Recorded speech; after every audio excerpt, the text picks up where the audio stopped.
Big boss Malayalam season 7 നമ്മൾ ഈയിടയ്ക്ക് ഇന്നലെ ഇട്ടൊരു വീഡിയോയ്ക്ക് ഒരു കമന്റ് വന്നായിരുന്നു. ബിഗ് ബോസ് സ്ക്രിപ്റ്റഡ് ആണ്. ഈ സ്ക്രിപ്റ്റഡ് എന്ന് പറയുന്ന സാധനം എന്ന് വെച്ചാൽ ആരുടെ സ്വഭാവം നമുക്ക് സ്ക്രിപ്റ്റഡ് ആക്കാൻ പറ്റില്ല. എത്ര അഭിനയിച്ചാലും അവർക്ക് 24 മണിക്കൂർ അഭിനയിക്കാനൊക്കെ ഒന്നും ഒരു ആക്ട്രസും ആരില്ല. അവരുടെ റിയൽ സ്വഭാവം അവർ എക്കാലമായാലും പുറത്തു വരുന്നതായാലും അത് നമുക്ക് ഓരോ ബിഗ് ബോസ് സീസൺസിലും പല ആൾക്കാരിലും അവർക്ക് ഇപ്പോൾ ഒരു ടാസ്ക് ബിഗ് ബോസ് കൊടുക്കുകയാണെങ്കിൽ ആ ടാസ്ക് എന്തൊക്കെ സംഭവിക്കും എന്നൊക്കെ പ്രെഡിക്റ്റ് ചെയ്യാം. അല്ലാതെ ഒരിക്കലും സ്ക്രിപ്റ്റഡ് അല്ല. സ്ക്രിപ്റ്റഡ് ആയി ഒന്നും നടക്കത്തില്ല. അത് സ്ക്രിപ്റ്റഡ് ആയ ഒരു മനുഷ്യന്റെ സ്വഭാവവും അവൻ ചെയ്യുന്ന കാര്യം സ്ക്രിപ്റ്റ് ചെയ്യാനുണ്ട്.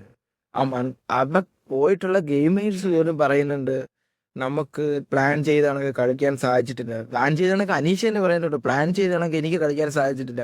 പല പല ആൾക്കാർ എൻ്റെ പ്ലാനിങ്ങിനനുസരിച്ച് നിന്നാലല്ലേ എനിക്ക് ഈ പ്ലാൻ ചെയ്യാനൊക്കെ ഇംപ്ലിമെന്റ് ചെയ്യാനൊക്കെ. പല ആൾക്കാർക്കും പല സ്വഭാവമാണ് ബിഗ് ബോസിൽ. എല്ലാവർക്കും ഒരു സ്വഭാവമല്ല, പല പല മാറി മാറിയുള്ള സ്വഭാവമാണ് ബിഗ് ബോസ് കാഴ്ചവെക്കുന്നത്. അതേ കണക്ക് തന്നെ ഇപ്പോൾ ഈ അക്ബറിന്റെ ഇഷ്യൂ ഇപ്പോൾ കേട്ട് വരുന്നുണ്ട്. അതേ കണക്ക് തന്നെ ഈ ബിഗ് ബോസ് സ്ക്രിപ്റ്റഡ് ആണെന്നുള്ള വിഷയം കേട്ട് വരുന്നുണ്ട്.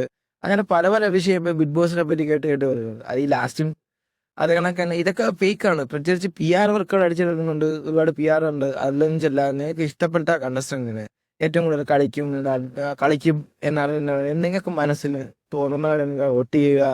അതേ കണക്ക് തന്നെ അവരെ സപ്പോർട്ട് ചെയ്യുക, അവരെ കപ്പെടുത്തു പോകുക. അല്ല PR ഏജൻസി PR വർക്കുണ്ട്. ഈ ജിൻഡോ എങ്ങനെയാണ് ജയിച്ചത്? PR ജിൻഡോ മൊത്തം PR ആണ്. ഒരു ഒരു നല്ലവനായ ഒരു ഇമേജ് ജിൻഡോ ക്രിയേറ്റ് ചെയ്തെടുത്ത് അങ്ങനെയാണ് ജിൻഡോ കിട്ടിയത്. ജിൻഡോ എനിക്ക് തോന്നുന്നു 16 ലക്ഷം രൂപയാണ് ജിൻഡോയ്ക്ക് അന്ന് കിട്ടിയത്. ആ 16 ലക്ഷം രൂപയ്ക്ക് അങ്ങനെ ഒരു PR കൊടുത്തു എന്നാണ് എനിക്ക് അറിയാൻ സാധിച്ചത്.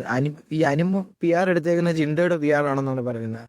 ഇതെല്ലാം ഒരു സൂചനയാണ്, എനിക്ക് ഉറപ്പില്ല. എന്തായാലും ഇത്രയും പറഞ്ഞുകൊണ്ട് ഈ വീഡിയോ ഇവിടെ അവസാനിക്കുന്നു. നിങ്ങൾ ഇഷ്ടപ്പെട്ട ആൾക്കാരെ വോട്ട് ചെയ്യുക. ഒരു PR ഏജൻസിയുടെ വോട്ടിംഗ് റിസൾട്ടുകൾ PR ഏജൻസിക്ക് വഴങ്ങാതെ നിങ്ങൾക്ക് ഇഷ്ടപ്പെടുന്ന ആൾക്കാരെ വോട്ട് ചെയ്യുക. അതേപോലെ തന്നെ ഈ വീഡിയോയുടെ കമന്റ് ബോക്സ് കമന്റായി രേഖപ്പെടുത്തുക. ഒരാളുടെ കമന്റ് കണ്ടാണ് ഞാൻ ഈ വീഡിയോയ്ക്ക് ഇറങ്ങിയത്. ബിഗ് ബോസ് അല്ലെങ്കിൽ സ്ക്രിപ്റ്റഡ് അല്ല.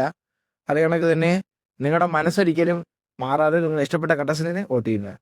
അതേ കണക്ക് തന്നെ ഓരോ ആൾക്കാരുടെ സ്വഭാവം നമുക്ക് ആരും സ്ക്രിപ്റ്റ് ചെയ്തെടുക്കാറില്ല. അതാണ് എനിക്ക് ആദ്യം പറയാനുള്ളത്. സ്ക്രിപ്റ്റഡിന്റെ കാര്യം സ്വഭാവം എപ്പോഴും നമുക്ക് സ്ക്രിപ്റ്റ് ചെയ്ത് വയ്ക്കാനുണ്ടാക്കുന്ന കാര്യമല്ല.